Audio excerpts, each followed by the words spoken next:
மும்பை இந்த மேட்ச் 14 வருஷத்துக்கு அப்புறம் அடிச்சிருக்காங்க.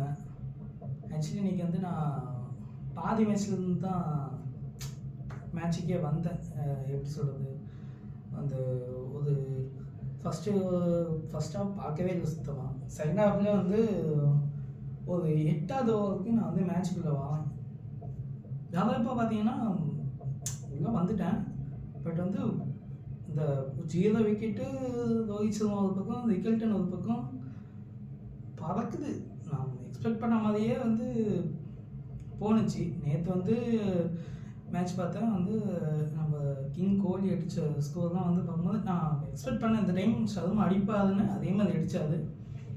நல்லா மேட்ச் போணுச்சு. Full enjoyment. அப்படியே போயிட்டு இருக்கும்போது விக்கெட்டு சர்மா விக்கெட் விழுகுது. சரி, விக்கெட் விழுகுது. அடுத்து யார் ஸ்கை வராது.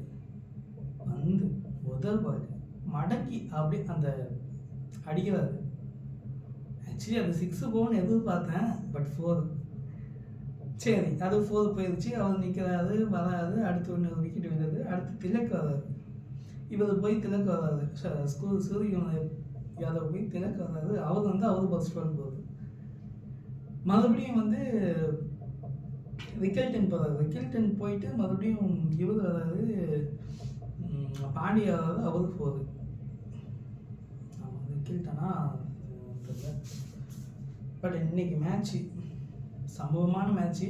முன்னாடியே முடிக்க வேண்டியது. அந்த மேபி சர்மா விக்கெட்டோ சூரியகுமார் விக்கெட்டோ விழாமல் இருந்தால் மேட்ச் முன்னாடியே முடிச்சிருக்கோம். வேறு லெவல் மேட்ச்சு. என்ஜாய் பண்ணி பார்த்தேன். இந்த வீடியோ பிடிச்சிருந்தா லைக் பண்ணுங்கள், ஷேர் பண்ணுங்கள், சப்ஸ்கிரைப் பண்ணுங்கள். நாளைக்கு மேட்ச்சில் கண்டிப்பாக பார்ப்போம். பாய்.